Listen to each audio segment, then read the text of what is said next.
दोस्तों नमस्कार, आदाब, सत श्री अकाल। दोस्तों मेरा नाम है धर्मवीर जारवाल। दोस्तों पिछले काफ़ी समय से केजरीवाल जी के जो झूठ हैं और जो केजरीवाल जी का जो षड्यंत्र है, जिस तरीके से उन्होंने दिल्ली के लोगों को बेवकूफ़ बनाया है, हम पिछले लगभग 7-8 साल से लगातार उनके तमाम झूठे दावों की पोल खोलते आ रहे हैं। और पिछली बार भी जब हमने आपको बताया था कि केजरीवाल जी के 45 करोड़ का शीश महल जो उन्होंने बनाया, तो बहुत सारे लोगों ने उस पर कमेंट्स किए थे कि भाई ये सब बीजेपी की फैलाई हुई अफवाह है और ऐसा कुछ नहीं है। अब सच्चाई धीरे धीरे सामने आने लगी है। सच्चाई क्या है? अब तो बकायदा लिखित में कागज़ हैं, ये वो कागज़ हैं जो सामने आ गए हैं और बकायदा हम लोग इसको अपने नीचे कमेंट्स बॉक्स में भी डाल देंगे, डिस्क्रिप्शन में डाल देंगे, आप देख भी सकते हैं। ये वो तमाम कागज़ हैं जिन्होंने केजरीवाल आम आदमी, जो अपने आप को आम आदमी बोलते हैं, जो कहते हैं कि हम लोग बहुत ज़मीनी स्तर से उठ के राजनीति में आए हैं और हमारी मंशा सिर्फ और सिर्फ देश में विकास करने की है, आम आदमी को डेवलप करने की है। और किस तरीके से उन्होंने आम आदमी के नाम पे आम जनता को, खास तौर से दिल्ली की जनता को बेवकूफ़ बनाया है, ये सबूत है उस चीज़ का। क्या सबूत है वो मैं बताता हूँ आपको। जैसा आप सभी जानते हैं, अरविंद केजरीवाल जी ने 45 करोड़ का अपना शीश महल बनाया है और उस शीश महल में उन्होंने ऐसी ऐसी लग्जरी आइटम लगाई हैं जो मुझे लगता है कि अपने आप को आम आदमी कहने वाला केजरीवाल या दिल्ली का कोई आम आदमी का कोई साधारण आदमी, यानी कि अगर मैं बात करूं अपनी भी, तो शायद हमने ऐसी चीज़ें देखी भी नहीं है। मतलब मैं तो सुन के बड़ा हैरान हूं कि इसके अंदर इतनी महंगी महंगी लग्जरी चीज़ें हैं जो शायद आप सुन के खुद हैरान होंगे। दोस्तों केजरीवाल जी के घर के अंदर जो उनका रेनोवेट बंगला जो हुआ था, जो शीश महल उनका बनाया गया था, उसमें लगभग 29 करोड़ 56 लाख रुपए खर्च किए गए थे। ये बकायदा वो आरटीआई है, ये ऐसा कहा जा रहा है कि ये वो है आरटीआई जिसमें इस बात का जवाब दिया गया है। अब ये कितनी सही है कितनी गलत है, ये हम लोग केजरीवाल जी के ऊपर छोड़ते कि वो या तो इसको साबित करे कि ये झूठी है, और अगर सही है तो इसको माने। ये वो आरटीआई जिसमें ये दावा किया गया था कि उनके घर के अंदर, उनके घर में बंगले में रेनोवेशन में 29 करोड़ 56 लाख रुपए खर्च हुए हैं। और ये वो लिस्ट है दोस्तों जिसमें उनके घर के अंदर तमाम जो चीज़ें लगाई गई हैं, क्या क्या चीज़ें लगाई गई हैं, उसकी कॉस्ट कितनी है, कितनी क्वांटिटी में, कितनी तादाद में वो चीज़ें लगी हैं, वो सारी इस लिस्ट के अंदर है। क्या क्या लिस्ट है मैं आपको बता देता हूँ।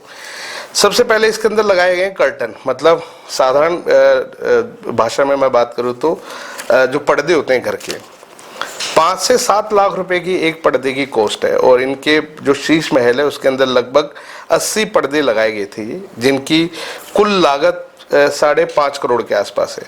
अब आप सोच के देखिए कि एक ऐसा व्यक्ति जो अपने आप को आम आदमी बोलता है, जो अपने आप को कट्टर ईमानदार बोलता है, जो ये कहता है कि केजरीवाल की पहचान उसकी ईमानदारी है, ऐसे ईमानदार आदमी अगर अपने घर के अंदर, अपने शीश महल के अंदर 5.5 करोड़ रुपए के कर्टन पर्दे अगर लगा रहे हैं, तो वो कहाँ से आम आदमी है। मुझे लगता है कि शायद हमारे देश के अंदर जो हमारे देश के बड़े बड़े रईस हैं, अगर मैं बात करूं मुकेश अंबानी की, टाटा बिरला की, तो शायद उनके घर में भी 5-5 करोड़ के कर्टन्स तो मुझे नहीं लगता कि उनके यहाँ भी मिलेंगे, क्योंकि ये लोग बड़ी मेहनत से पैसा कमाते हैं। और रही केजरीवाल साहब की, तो वो कितने ईमानदार हैं वो तो सभी जानते हैं। और ये इतने बड़े ईमानदार हैं कि अभी फिलहाल ये शराब घोटाले में जेल भी गए थे, उसके बावजूद भी अपने आप को ईमानदार बोलते हैं। इनके घर में दोस्तों 16 टीवी लगाए गए, जो उनका साइज था लगभग 65 इंची, 77 इंची और 85 इंची। दोस्तों इतना बड़ा टीवी तो मैंने आज तक कभी देखा नहीं। मैंने कभी किसी शोरूम पे गया होऊंगा तो मैंने शायद वहीं देखा होगा। एक टेलीविज़न की कॉस्ट लगभग 4.5 लाख रुपए है। और अब आप जोड़ लीजिए, अगर 16 टीवी इनके घर में लगे हैं तो 64 लाख की कॉस्ट है टीवी की। मतलब उनके घर में बेडरूम में टीवी, गेस्ट रूम में टीवी, उनके किचन में टीवी, उनके बाथरूम में टीवी, इतने बड़े बड़े टीवी हैं। और अब वैसे अरविंद केजरीवाल जी के पास टीवी देखने के अलावा कोई काम बचा नहीं है, क्योंकि मुख्यमंत्री तो है नहीं। पहले जब मुख्यमंत्री थे तो कोर्ट ने उनकी तमाम जो ताकतें थी वो छीन ली थी, तो अब उनके पास सिवाय टीवी देखने के और कोई काम था नहीं। उनके घर में एक स्पीकर लगाया गया था जिससे शायद ये गाने सुनने के शौकीन है, भजन कीर्तन सुनते होंगे। उसकी कॉस्ट थी लगभग 4.5 लाख रुपए। दोस्तों आज के टाइम में अगर आप कोई अच्छे से अच्छा कंपनी का होम थिएटर भी अगर परचेस करते हैं तो वो भी 25-30 हज़ार, 40 हज़ार, 50 हज़ार रुपये में आ जाता है। इन्होंने 4.5 लाख रुपए का होम थिएटर लिया जिससे ये सिर्फ गाने सुनते थे। उसके अलावा दोस्तों, अब अरविंद केजरीवाल जी क्योंकि काफ़ी टाइम से तिहाड़ जेल में रहे, तो ऐसे में आदमी का शरीर काफ़ी टूट जाता है। इनको शुगर की भी प्रॉब्लम है, और क्योंकि इतने बड़े ईमानदार आदमी हैं, इतनी सरदर्दियाँ लोगों की लेके सर पे चलते तो बॉडी तो थकती होगी।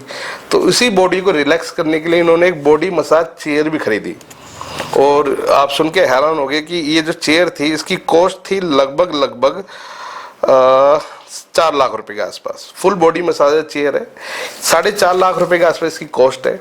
और इतनी महंगी चेयर पे अरविंद केजरीवाल जी बैठ के अपने आप को रिलैक्स करते हैं, उनकी बॉडी की मसाज की जाती है ताकि वो रिलैक्स हो सके।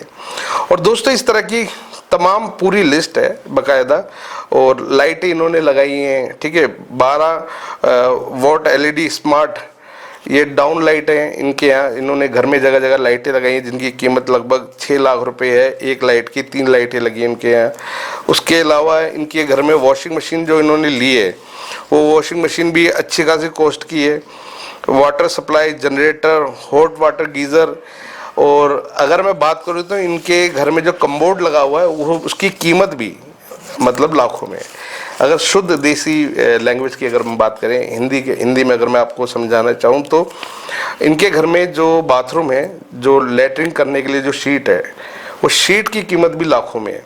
वो शीट का जो रिमोट है, वो रिमोट ऐसा है, मैं स्क्रीन पे उसकी फ़ोटो डाल दूंगा। उसमें बाकायदा आप सीट का टेम्परेचर कंट्रोल कर सकते हैं। उसमें जो पानी जो बाहर आता है साफ़ करने के लिए, उसकी स्पीड को कम तेज़ कर सकते हैं। सीट ठंडी लग रही है बैठने में तो उसका टेम्परेचर आप कंट्रोल कर सकते हैं। इस तरह की तमाम सुविधाएं उसके अंदर है। मैंने ऐसा कम्बोर्ड, ऐसी शीट मैंने कभी देखी नहीं लाइफ के अंदर। अब आप लोगों में से कितने लोगों ने देखी है हमें कमेंट्स करके बताइएगा। और इस तरह के जो आम आदमी कहने वाले अरविंद केजरीवाल, जो लोगों को ये कहते हैं कि भाई मेरे से बड़ा कोई ईमानदार नहीं है, उस ईमानदार आदमी ने 29 करोड़ रुपए अपने घर की सजावट में लगा दिए। करोड़ों रुपए की शीट लेटरिन जाने के लिए लगाई है, बाथरूम के लिए। टीवी देखने के शौकीन है, करोड़ों रुपए के टीवी इन्होंने लगाए, और उसके बावजूद ये कह रहे हैं कि ये आम आदमी है। अब कौन ऐसा आम आदमी जो इतने करोड़ रुपए खर्च करके, दोस्तों 29 करोड़ रुपए के अंदर दिल्ली के अंदर कितने ही डेवलप हो सकते थे। अरविंद केजरीवाल जो कहते हैं कि इन्होंने दुनिया भर के स्कूल दिल्ली के अंदर बनाए, तो मैं ये बता दूं इन्होंने एक भी स्कूल नहीं बनाया। सिर्फ जो पुराने स्कूल थे उन्हीं को इन्होंने रेनोवेट किया है, या ये कह लें कि उन्हीं को थोड़ा सा संवार दिया है। 29 करोड़ रुपए में ज़्यादा नहीं तो मेरे हिसाब से कम 1-2 स्कूल तो बन ही सकते थे। 29 करोड़ रुपए के अंदर दिल्ली के जो पोल्यूशन है उसको ख़त्म करने के लिए कुछ ना कुछ कार्रवाई की जा सकती थी। केजरीवाल जो अपने आप को कट्टर ईमानदार आदमी बोलते हैं, जो ये कहते हैं कि भाई मेरी ईमानदारी ही मेरे लिए सब कुछ है, तो मैं उन ईमानदार आदमी से पूछता हूँ कि आप जब सत्ता में आए थे आपने कहा था कि हम यमुना साफ कर देंगे। हर साल अपने भाषण में आप कहते हैं कि इस साल मैं यमुना साफ कर दूंगा, अगले साल तो हम यमुना में डुबकी लगाएंगे, यमुना में जगह जगह पिकनिक स्पॉट बनेगा। आज उस यमुना का ये हाल है कि उसके अंदर जहरीले झाग की पूरी परत जम गई है, जो देखने में बर्फ़ जैसी लगती है। वैसे तो लोग सोशल मीडिया पर पूछ भी रहे थे केजरीवाल साहब से कि ये दिल्ली में बर्फ़ कब गिरी। खैर ये तो एक मजाक की बात है। तो यमुना नदी क्यों नहीं साफ़ हो पाई, उसका कारण ये क्योंकि उसके लिए जो पैसा सरकार दे रही थी उस पैसे को इन्होंने अपने शीश महल में खर्च कर लिया। दिल्ली वाले मरते मर जाएं, यमुना दिल्ली की लाइफलाइन है, और इसी लाइफलाइन से, इसी से पानी से दिल्ली के लोगों की प्यास बुझती है।